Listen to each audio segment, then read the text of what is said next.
What's going on, y'all? This is Brandon, aka the Port City Attorney. Today, we're gonna be reacting to a video titled "Man Wakes Up at a Traffic Light and Throws a Fit." Let's get after it. Here. Sir! Take a photo for it. Sir! All right, so immediately, this is not great optics. Coming from a defense attorney, if I was looking at this, I'm gonna say, this isn't great. Obviously, there's a green light that we can see. There's a police officer stopped in front of him. The cop is knocking on the window. You can't see because of the glare of the light that he's using, but you can tell that he's non-responsive. You can't hear him. So automatically, there's reasonable suspicion to believe that he's either, has some sort of a medical crisis or is under the influence of some sort of alcohol or drug. Put the car in park for me, please. Put the car in park for me, please. Can you put the car in park or open your door? Here, open your door. Yeah, and so he's obviously disoriented, which would, could be indicative of either being just woken up, as he obviously was, or under the influence of some sort of mind-altering substance. He hasn't put it in park yet. He hasn't opened the door. He doesn't really know where he is. Not great. Open the door.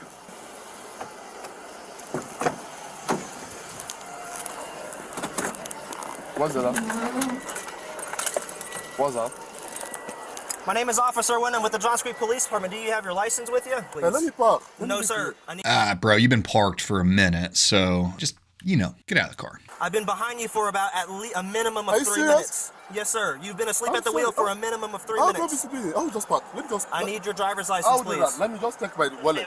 Where is your driver's license? Stop reaching for stuff. Listen to what I'm having to. Why is he checking inside of cups? Bro, if you do anything but say, I want to talk to a lawyer, I'm going to be all kinds of salty. Tell you, okay? I will listen to everything you tell me. Simple instructions. I need your driver's license. Where is it at? That's what I want to check. Is it in your wallet? Give him your license. I don't have my wallet. I'll just park up. Step on out, please. Sir, this is not a request. You need to get out of the car. Just hop out. So here's the thing.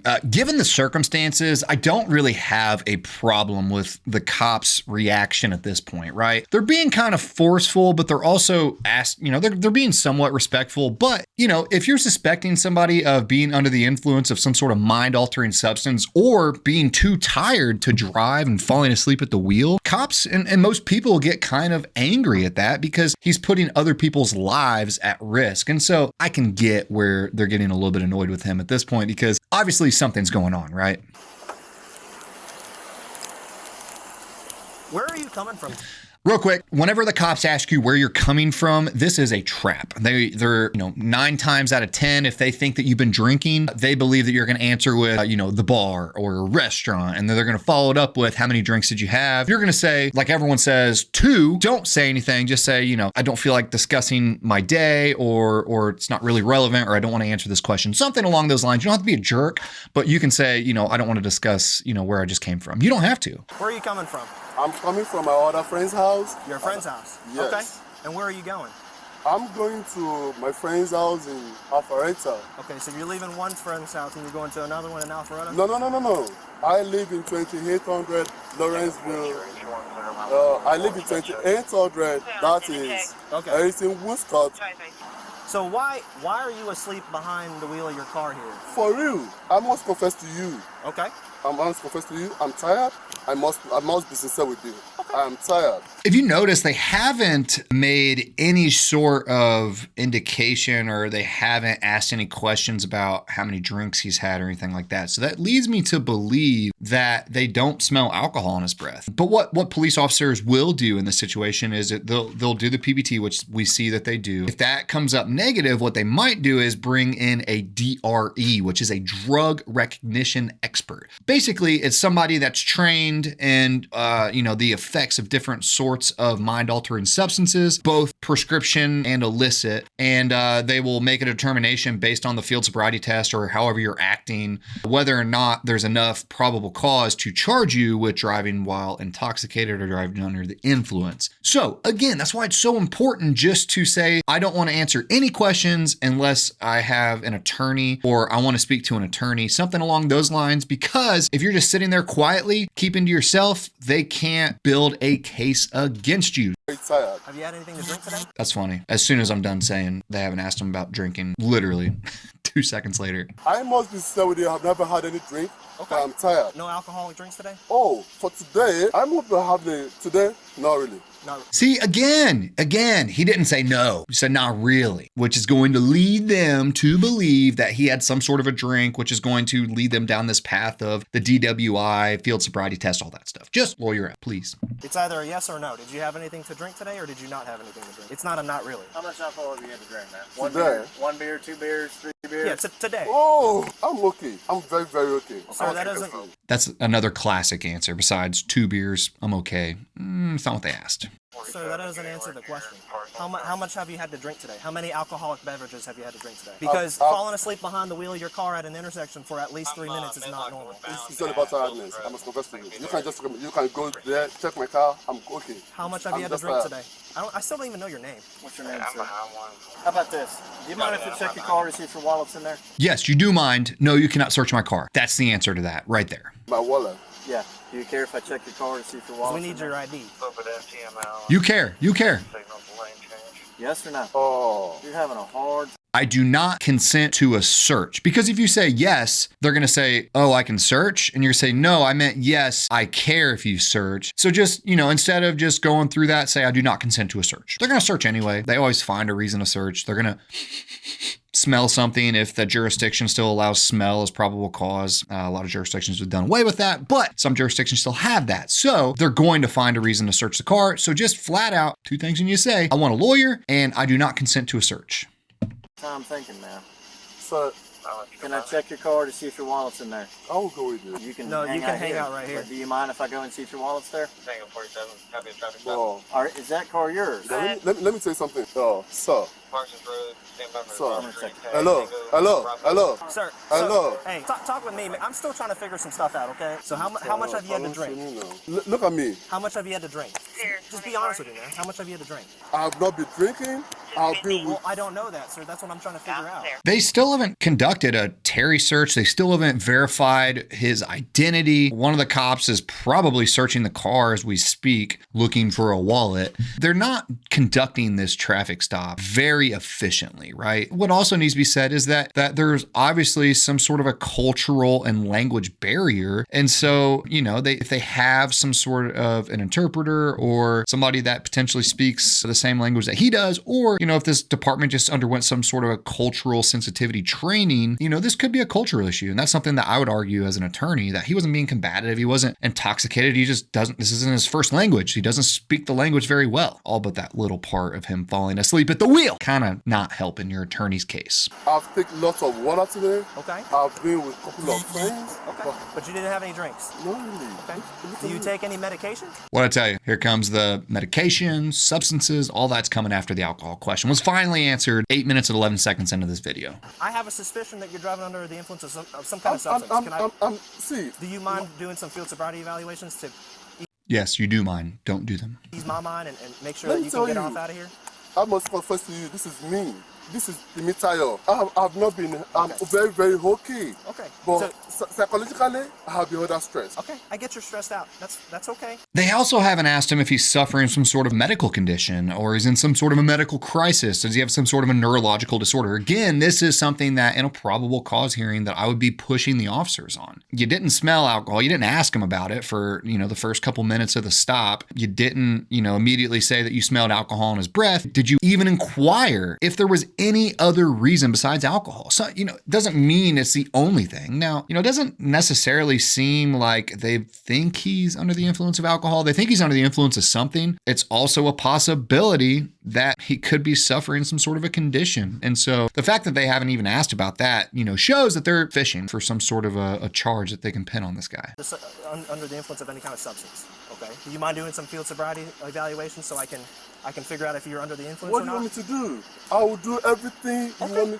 What do you want? What do you think I should do for you? I see you don't have any glasses on. Do you wear contacts? I don't use glasses. I can see you. I can see everybody around me. Okay. Do you have any issues with your brain, head, neck injuries, anything that will affect your vision? Well, like I said to you, it took him this long to ask that question, and he's only asking it because it's a precursor to the SFSTs, the standard field sobriety test. And so It's something he has to ask, but he didn't ask it before, right? You know, all that should have been done prior to the administration of the SFSTs. I don't really like that they didn't, but again, you know, they've got reasonable suspicion based on him falling asleep at the wheel. The only thing I can tell you, I have been very, very worked out. T, what I want you to do is you stand right there, face me. It's wild to me that they haven't even identified who this person is yet. Face me. Turn and face me. Put your feet together and your hands down by your side like me, okay? And they still haven't conducted a pat down of him just to make sure that he doesn't have any weapons on him. And I want you to keep your head still. Do you understand? Yes, sir. Okay.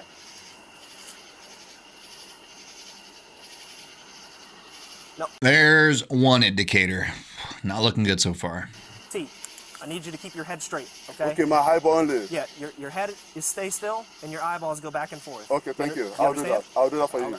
You're not following. You're going all over the place. Okay. Do you understand what I'm trying to ask you? Yeah. Go see my partner over here. Do you mind giving me a breath test real quick? Hold on. Let me ask you a question again.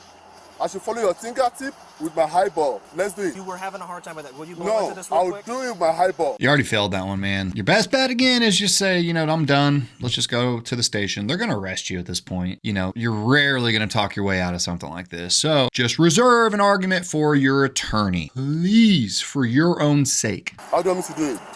Take a nice deep breath and blow until you're ready to stop. Okay. No. Don't fight!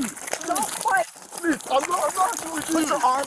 I mean, it was trending that way. And now you just got a charge for resisting arrest.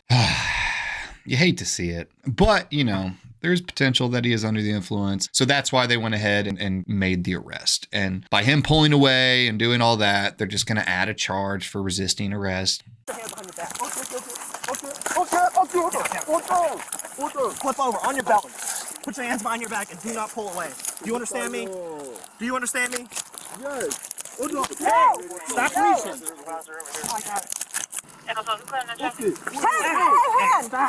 Hands! Give me your arm. Do not pull it. I got the right arm.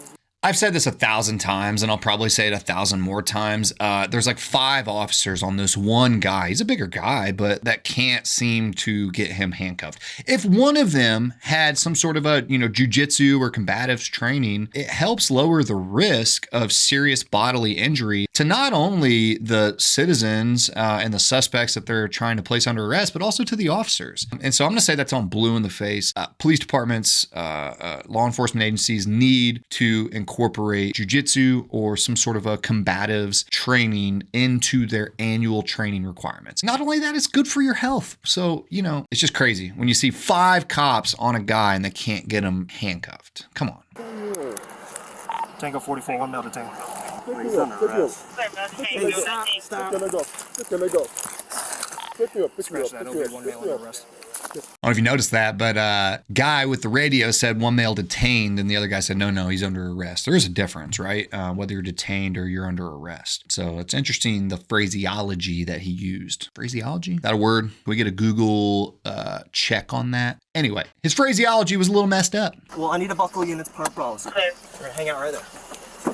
The male was charged with obstructing and a few traffic charges.